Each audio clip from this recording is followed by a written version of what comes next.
प्रतिमा के पास पहुंचते हुए पूज्य महाराज श्री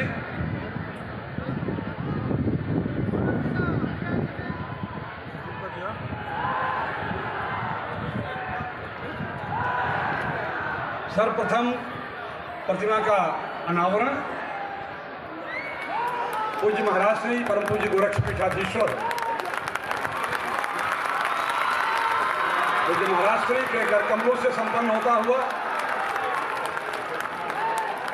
विशिष्ट अतिथि के रूप में विराजमान है प्रोफेसर हरकेश सिंह जी, पूर्व कुलपति जयप्रकाश विश्वविद्यालय छपरा।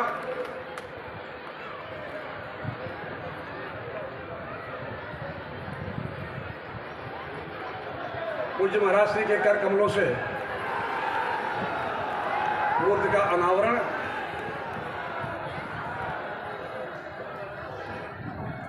और अनावरण का कार्यक्रम संपन्न करते हुए पूज्य महाराज श्री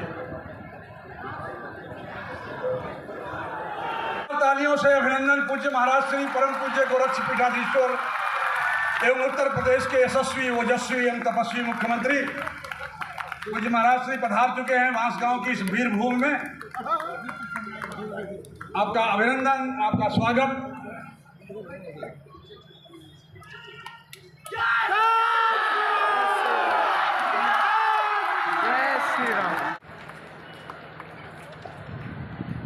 विमोचन का कार्यक्रम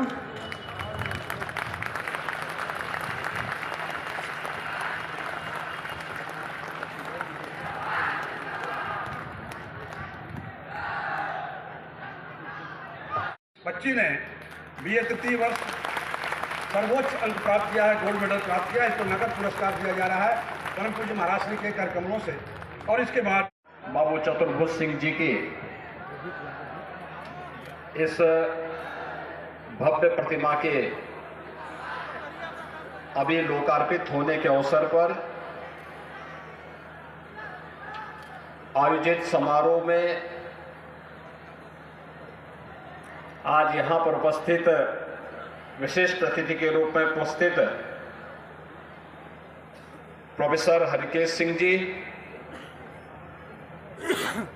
भारतीय जनता पार्टी के क्षेत्रीय अध्यक्ष श्री सहजानंद राय जी, माननीय विधायकगण श्री राम चौहान जी, राजेश त्रिपाठी जी, जिलाध्यक्ष युधिष्ठिर सिंह जी, किसान मोर्चा के प्रदेश अध्यक्ष श्री कामेश्वर सिंह जी, पूर्व विधायक राघवेंद्र सिंह जी, उपाध्यक्ष बीज विकास निगम श्री राजेश्वर सिंह जी, प्रबंधक जवाहरलाल नेहरू स्नातकोत्तर कॉलेज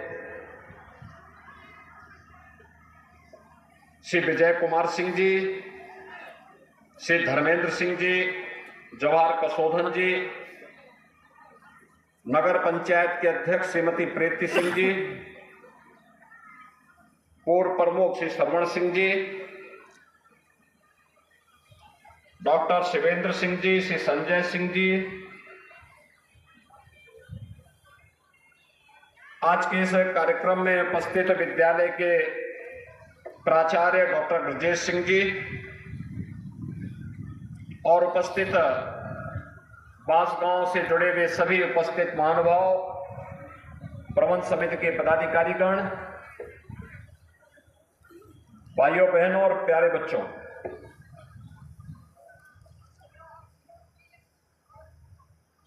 गोरखपुर के प्रमुख समाज सेवी ब्लॉक प्रमुख के रूप में लंबे समय तक इस विकास खंड में अपनी सेवाएं जिन्होंने विपरीत परिस्थितियों में दी, ऐसे बाबू चतुर्भुज सिंह जी की इस भव्य प्रतिमा का आज स्थापना का कार्यक्रम उन्हीं के द्वारा स्थापित महाविद्यालय के इस प्रांगण में संपन्न हुआ है। इस अवसर पर बाबू चतुर्भुज सिंह जी को उनकी स्मृतियों के लिए मैं नमन करते हुए विनम्र श्रद्धांजलि अर्पित करता हूं। गांव में विकास काफी पीछे छूट गया। इसके पीछे बहुत सारे कारण थे।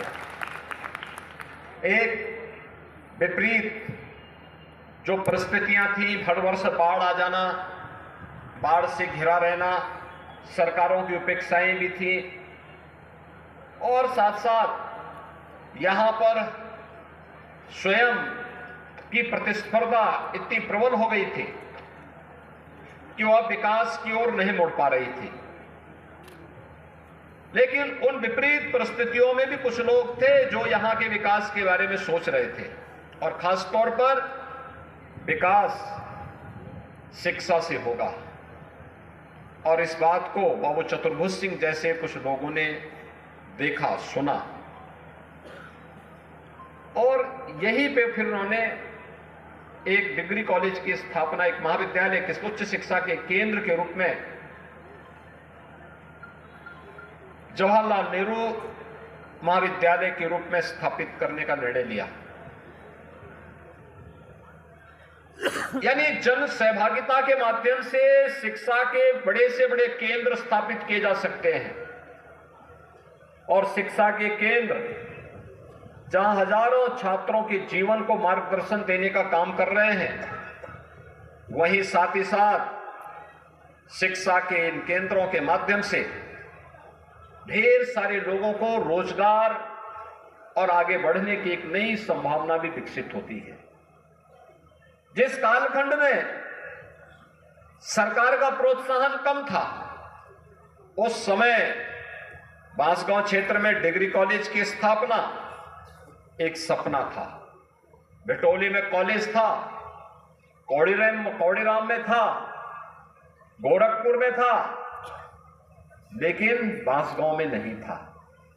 और बांसगांव में उस समय जस्टिस केडी शाही जी के मार्गदर्शन में, उनके नेतृत्व में, यहां पर बाबू चतुर्भुज सिंह जी ने इस कॉलेज की स्थापना के दायित्व को अपने कंधों में लिया, और देखते ही देखते यहां पे एक महाविद्यालय बना, और आज एक पीजी कॉलेज के रूप में इस क्षेत्र में उच्च शिक्षा के केंद्र के रूप में स्थापित होकर के कार्य कर रहा है। शिक्षा का एक केंद्र बिंदु बनना अनेक रचनात्मकता को आगे बढ़ाने में सहायक हुआ। उसका परिणाम हम सबके सामने है। आज यहां पे विकास की नई नई योजनाएं आ रही हैं, विकास के नए कार्य हो रहे हैं। विकास की इस दौड़ में कोई पिछड़ने ना पाए, इसके लिए लोगों ने स्वस्थ प्रतिस्पर्धा को आगे बढ़ाने के लिए अपना योगदान दिया है। ये परिणाम हम सबके सामने है, और इसीलिए जब हम यहां बाबू चतुर्भुज सिंह जी के इस मूर्ति स्थापना के कार्यक्रम के साथ यहां पे सभी सम्मिलित हुए हैं, हम लोगों को याद रखना होगा कि विकास ही लोगों के जीवन में परिवर्तन लाएगा। चाहे वह सड़क का विकास हो, चिकित्सालय की स्थापना का कार्य हो, चाहे वह हर घर नल की योजना हो। जब भी कोई विकास आता है, तात्कालिक परेशानी हो सकती है, लेकिन एक लंबे समय तक उसका लाभ समाज को प्राप्त होता है। दुनिया के अंदर कोई विकास ऐसा नहीं हुआ है कि विकास पहले आया हो और बिना किसी तोड़फोड़ और बिना किसी व्यवधान के विकास की योजना लागू हो गई हो। हमें इन स्थितियों को समझना होगा कि हर घर नल योजना में अगर पाइपलाइन के लिए सड़क खोद करके पाइपलाइन बिछाई नहीं जाएगी तो कभी पूरी नहीं हो पाएगी, अस्थायित्व तो उसमें नहीं आएगा। एक प्रक्रिया के साथ जोड़ना पड़ेगा। सड़क चौड़ीकरण करना है तो अतिक्रमण हटेगा, और अतिक्रमण हटेगा तो अच्छी सड़क बनेगी, तो लोगों का आवागमन आसान होगा। हमें इन बातों को समझना होगा कि जब कहीं पे लैंड मिलेगी तो उसमें शिक्षा के केंद्र भी बनेंगे, स्वास्थ्य के केंद्र भी बनेंगे, टेक्निकल एजुकेशन और वोकेशनल एजुकेशन के भी सेंटर स्थापित होंगे, और वहीं पर निवेश भी होगा, उद्योग भी लगेंगे। हमें विकास के इन कार्यों के प्रति एक सकारात्मक रुख अपनाना ही पड़ेगा। इस सकारात्मक रुख का परिणाम हमारे सामने विकास के रूप में आएगा, रोजगार के रूप में आएगा, उस क्षेत्र के लोगों के जीवन में खुशहाली के रूप में आएगा। याद करिए कितना परिवर्तन हुआ आज से 100 वर्ष पहले, 150 वर्ष पहले, 200 वर्ष पहले। यहां की त्रासदी बन चुकी थी प्लान था, जिसके कारण यहां के लोगों को बाहर जाना पड़ा था, अन्य देशों में जाना पड़ा था।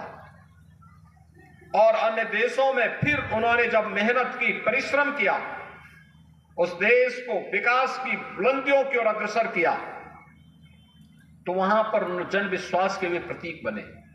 जन विश्वास के प्रतीक बने तो वहां का नेतृत्व उनके हाथों में आया। भाइयों बहनों, हम लोकतांत्रिक मूल्यों के साथ रहते हैं। जन विश्वास पर खरा उतरने के लिए जब हम अपने स्तर पर प्रयास करेंगे, उसके परिणाम भी हमारे पक्ष में आएंगे। एक संकल्प होना चाहिए हमारे जीवन का।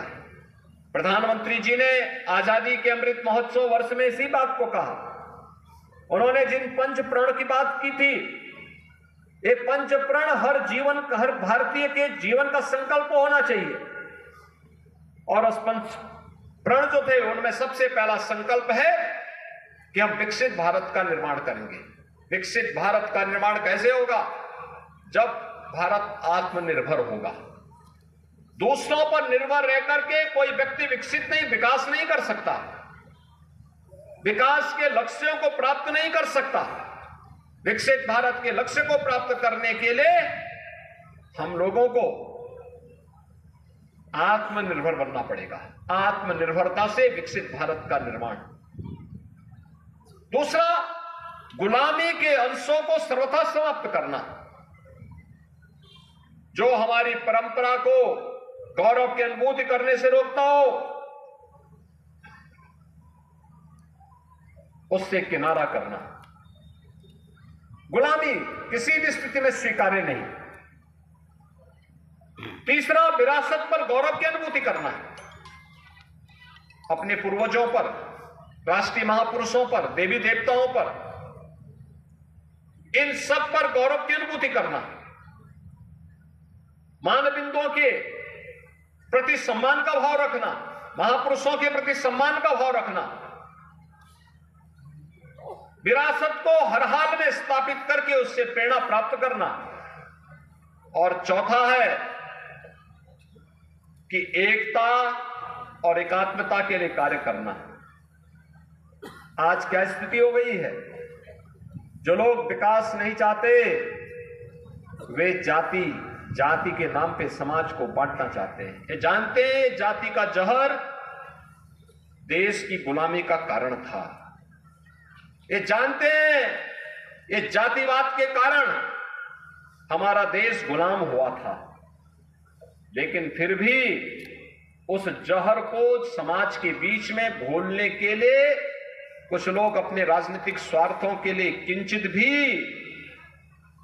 परवाह किए बगैर लगातार उस जहर को घोलने का कुत्सित प्रयास कर रहे हैं। हमें इसके प्रति जागरूक होना होगा। ये जहर किसी का हित नहीं कर पाएगा। और पांचवा है, जिस पर हर भारतीय को ध्यान देना होगा, नागरिक कर्तव्य। एक नागरिक के रूप में अपने देश के लिए, अपने प्रदेश के लिए और अपने जनपद और अपने कस्बे के लिए मेरा क्या दायित्व है। मेरा यह मानना है कि जीवन के जिस भी क्षेत्र में जो व्यक्ति कार्य कर रहा है, एक छात्र ईमानदारी से अगर अपने छात्र धर्म का पालन कर रहा है तो मान करके चलिए कि वह अपने नागरिक कर्तव्य का पालन कर रहा है। एक छात्र का धर्म क्या है? एक छात्र का धर्म है वह अध्ययन अध्यापन करे, जीवन के क्षेत्र में आगे बढ़ने के लिए जहां भी अवसर मिलता है उसका पालन करे।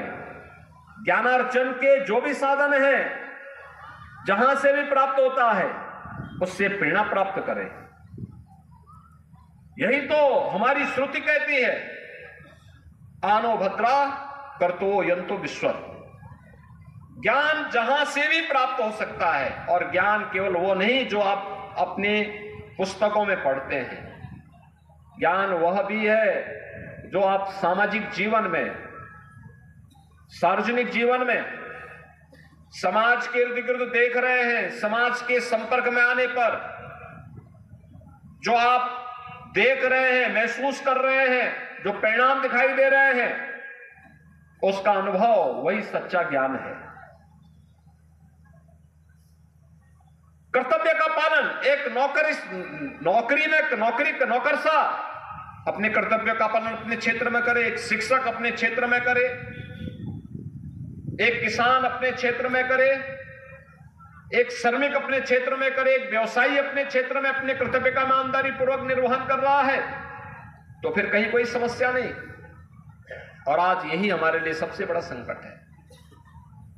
अगर 2047 तक जब देश अपनी आजादी का शताब्दी महोत्सव मना रहा होगा, तब हम भारत को दुनिया की एक बड़ी ताकत के रूप में अगर स्थापित करना है, एक विकसित भारत का निर्माण करना है, तो विकसित भारत के लिए नागरिक कर्तव्य से लेकर के गुलामी के अंशों को सर्वथा समाप्त करना, विरासत पर गौरव की अनुभूति करना, एकता और एकात्मता के लिए कार्य करना और आत्मनिर्भर भारत के निर्माण के लिए अहर्निश प्रयास करना, ये सभी प्रयास अगर एकजुट होकर के प्रारंभ होते हैं तो भाइयों बहनों उसके परिणाम भी हमारे पास आते हैं और हम सब उन परिणामों के कारण अपने देश को दुनिया की एक बड़ी ताकत के रूप में स्थापित करेंगे। अगर हमारा देश विकसित भारत बनता है, याद रखना, एक